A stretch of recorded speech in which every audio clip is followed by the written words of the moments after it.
Hi everyone, तो हम लोग पढ़ने वाले हैं आर्टिकल नंबर 12, अनुच्छेद 12। It is very most important article.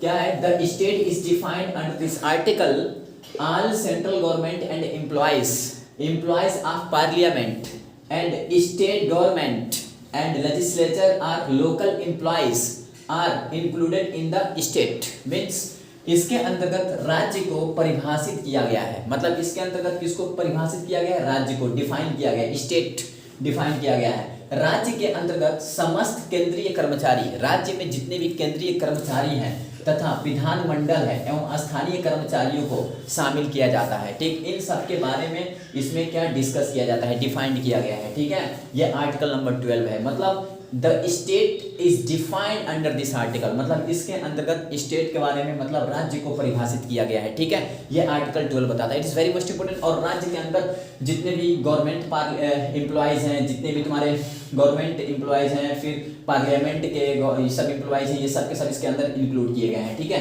It is very most important. Article number 13। अब आर्टिकल 13 क्या बोलता है?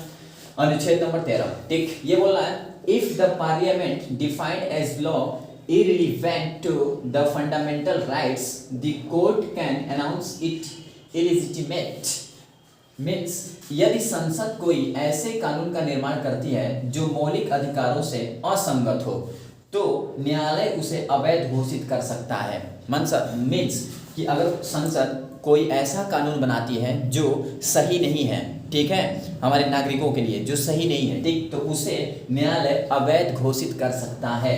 अगर संसद कोई ऐसा कानून बनाती है जो हमारे नागरिकों के लिए सही नहीं है तो उसे न्यायालय अवैध घोषित कर सकती है। आर्टिकल नंबर 13 बोलता है, मतलब अनुच्छेद 13 ये बताता है। ठीक है, it is very most important. और फिर The glance of legal review can be seen this article फिर following principle defined under this article। मतलब इसके अंतर्गत निम्न सिद्धांतों का क्या प्रतिपादन किया गया है, जो इस प्रकार है, बता रहा हूँ, जो इस प्रकार है। पहला, फर्स्ट क्या है? फर्स्ट है डॉक्ट्रिन ऑफ सेवरेबिलिटी, मीन्स पृथक्करणीयता का सिद्धांत, पृथक्करणीयता का सिद्धांत। ओके, हिंदी है, थोड़ा डेंजर है। अब देखो इसमें क्या है, the portion of the act irrelevant to the fundamental rights only will be announced illegitimate, not the entire act। means अधिनियम का वह भाग जो मौलिक अधिकारों से असंगत हो केवल उसी को अवैध घोषित किया जाएगा। अभी मैंने बताया आर्टिकल नंबर 13 क्या बोलता है कि अगर कोई चीज अवैध है तो उसे, जो हमारा संसद ने अवैध बनाया है कोई कानून, तो उसको हमारा क्या संविधान अगर बना, संसद ने बनाया है तो न्यायालय उसे क्या कर सकती है? अवैध घोषित कर सकती है। लेकिन अवैध घोषित कर सकती है तो उसके नियम्स हैं। तो उसका पहला नियम डॉक्ट्राइन ऑफ सेवरेबिलिटी, पृथक्करणीयता का सिद्धांत। इसमें क्या बोलता है? तो ये बोलता है कि अधिनियम का वह भाग जो मौलिक अधिकार से असंगत हो, असंगत मतलब सही ना हो, मौलिक अधिकार के अकॉर्डिंग, मौलिक अधिकार अभी बताया था ना मैंने, फंडामेंटल राइट्स, उससे असंगत हो, मतलब उसको फॉलो ना करता हो, ठीक, ऐसा, तो वो केवल उसको अवैध घोषित किया जाएगा। ठीक है, और संपूर्ण अधिनियम को नहीं, बट संपूर्ण अधिनियम को नहीं, केवल उसको क्या किया जाएगा? अवैध घोषित कर दिया, मतलब उसको हटा दिया जाएगा। ओके, ठीक। फिर सेकेंड बी क्या है तुम्हारा? Doctrine of actives. इसमें क्या है? आच्छादन का सिद्धांत। ये भी सिद्धांत याद करना पड़ता है तीनों, ठीक ना, एक ये और ये डॉक्ट्रिन ऑफ एक्टिव्स, मतलब आच्छादन का सिद्धांत। इसमें क्या है? तो संविधान होने के पूर्व किसी भी विधि को मूल अधिकारों से असंगत होने की स्थिति में उसे निष्क्रिय किया जा सकता है, परंतु समाप्त नहीं होता, भविष्य में उसे फिर से लागू किया जा सकता है। वाह, क्या बात है। इसमें देखो क्या बोला, any law existing before the implementation of constitution which is irrelevant to the fundamental rights can be eliminated but cannot be ended to totally।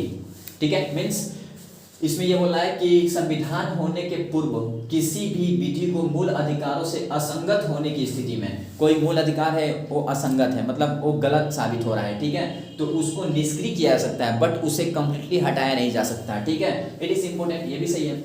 इसमें क्या है? Next C, doctrine of waiver. इसमें क्या है? वेबर मीन्स अधित्याग का सिद्धांत। ये क्या बोलता है? ये बोलता है none of citizen can avoid his her fundamental rights. Means कोई भी नागरिक अपने मौलिक अधिकार को परित्याग नहीं कर सकता है। मतलब मीन्स ये बोल रहा है कि कोई भी नागरिक जो इंडिया का है वो अपने क्या नागरिकता को क्या त्याग नहीं कर सकता है, मौलिक अधिकार, नागरिकता के मौलिक अधिकार को त्याग, कोई भी नागरिक अपने मौलिक अधिकारों को परित्याग नहीं कर सकता है। मतलब यहाँ का कोई भी नागरिक जितने उसके फंडामेंटल राइट्स हैं उसको त्याग नहीं कर सकता है, उसको उसके अगेंस्ट नहीं जा सकता है, ठीक है। It is very most important. अभी देखो जितना मैंने पढ़ा ना article 12, 13 it is very most important, ठीक हो गया।